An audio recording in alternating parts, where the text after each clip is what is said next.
Bonjour à toutes et tous, c'est Julien du blog Réussir son management et je suis ravi de vous retrouver aujourd'hui pour ce nouveau sujet. Alors aujourd'hui, nous allons parler de comment reprendre sereinement et efficacement une équipe. En tant que manager, tout au long de notre projet professionnel, nous allons manager plusieurs équipes. En effet, certaines fois nous allons créer des équipes et d'autres fois nous allons reprendre des équipes déjà existantes. C'est une tâche qu'il ne faut pas prendre à la légère, en effet. Cela représente certaines difficultés et donc certaines étapes sont essentielles pour reprendre sereinement et efficacement une équipe. L'idée sera d'être crédible et accepté par les équipes. Nous allons donc voir les 3 étapes pour reprendre sereinement et efficacement une équipe. La première étape, lorsque l'on souhaite reprendre une équipe sereinement et efficacement, va être la phase d'observation. La phase d'observation consiste à observer nos équipes et le nouvel environnement qui nous entoure. C'est-à-dire que nous n'allons pas prendre de décision, nous n'allons pas influencer le cours des choses pendant une période qui peut durer à peu près 3 mois. L'observation consistera donc à regarder le climat social, comment sont les rapports entre les gens au sein de l'entreprise. Il sera aussi question d'observer nos équipes et d'essayer d'évaluer leurs compétences et leurs comportements. Et enfin, le dernier point sera aussi de regarder les résultats de l'entreprise, du marché, comment se comportent nos produits, c'est-à-dire que tout l'environnement qui nous entoure, afin qu'au bout de 3 mois, nous ayons pleinement pris conscience de l'environnement dans lequel nous étions et de comment se comportent nos équipes. Il y aura donc une phase d'observation globale et collective, mais il y aura aussi une phase d'observation individuelle. En effet, ce sera l'occasion de rencontrer l'intégralité des membres de notre équipe en individuel, à travers des formats plus ou moins longs et des formats aussi formels et informels. J'entends par là, nous pouvons nous rencontrer dans un bureau, mais ça peut être aussi l'occasion d'aller déjeuner avec chaque membre de notre équipe en individuel afin d'échanger sur d'autres sujets que simplement des sujets professionnels. Il faudra donc pleinement les écouter afin de les comprendre au mieux.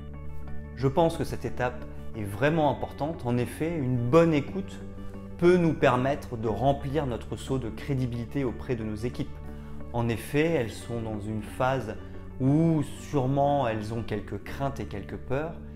Notre écoute leur montrera que nous sommes attentifs à leurs besoins et à leurs attentes et je pense qu'une bonne écoute les rassurera. Une fois la phase d'observation faite, il sera temps de partager avec nos équipes le constat. Pour cela, 3 étapes. La première sera d'organiser et de réaliser une réunion avec toute notre équipe ou un séminaire. En effet, je conseille plutôt de faire un séminaire d'1 ou 2 journées afin de prendre le temps avec nos équipes de partager le constat. Ainsi, lors de cette réunion ou de ce séminaire, il sera l'occasion de partager ce qu'on peut appeler le SWOT, c'est-à-dire les forces, les faiblesses, les opportunités et les menaces à la fois que nous avons détectées dans nos équipes, mais aussi au sein de l'entreprise. Il sera temps de partager de manière objective le constat. Attention, lorsque nous partageons le constat sur les équipes, ne faisons pas d'individuel en collectif, c'est-à-dire ne parlons pas d'une force ou d'une faiblesse d'un individu devant le groupe entier, nous devons parler de l'équipe. Enfin, il faudra valider ensemble le constat. J'entends par là le fait que les équipes doivent être en accord avec le constat. Pour cela, il faudra leur donner la possibilité de s'exprimer, il faudra donc les écouter. Cette étape peut prendre du temps, c'est pour ça que je conseille de faire un séminaire d'1 ou 2 journées pour pouvoir laisser le temps aux équipes de s'exprimer. En effet, donc une fois qu'on aura fait le constat, il faudra les laisser s'exprimer pour ajuster notre constat, parce qu'en effet, on peut toujours avoir mal perçu certaines choses ou avoir perçu différemment certaines choses, mais cette étape est importante pour s'assurer que nous sommes bien d'accord avec la situation objective. L'étape pour reprendre sereinement et efficacement une équipe sera de se mettre en dynamique. Pour cela, il y aura 2 types de mise en dynamique, la mise en dynamique collective et la mise en dynamique individuelle. Il est donc temps d'établir des priorités et un plan d'action. L'idée sera donc de faire travailler les équipes entre elles pour qu'elle détermine l'ordre de priorité de chacune des tâches, mais aussi les moyens pour atteindre les objectifs. Il faudra donc qu'à la fin de ce temps donné, les priorités et les actions aient été clairement identifiées pour que chacun sache où nous allons aller. Ensuite, après le séminaire, il sera l'occasion de rencontrer encore une fois chaque personne en individuel. Et ce sera l'occasion de décliner les objectifs collectifs en objectifs individuels. Bien évidemment, il ne faut pas faire l'inverse.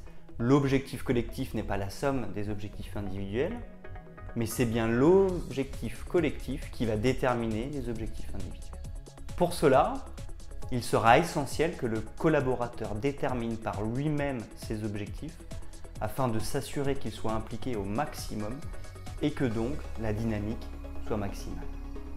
En complément sur ce sujet de la reprise d'équipe, j'aimerais ajouter qu'il est important quand nous arrivons dans une nouvelle équipe de mettre notre ego de côté.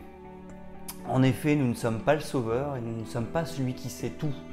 Si nous voulons reprendre une équipe sereinement et efficacement, il faudra respecter nos équipes, les écouter, mais aussi reconnaître toutes leurs qualités et toutes leurs compétences.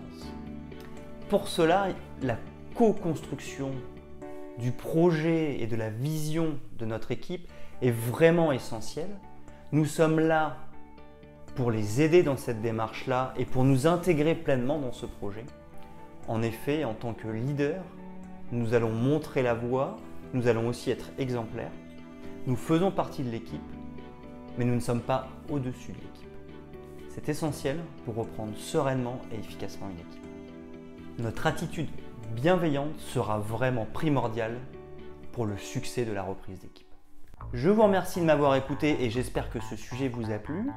Je vous invite à me retrouver sur mon blog Réussir son management. N'hésitez pas à vous abonner à mes réseaux sociaux pour être informé de la publication de mes derniers articles. N'hésitez pas aussi à vous abonner à ma chaîne YouTube. Je vous remercie et je vous dis à très bientôt.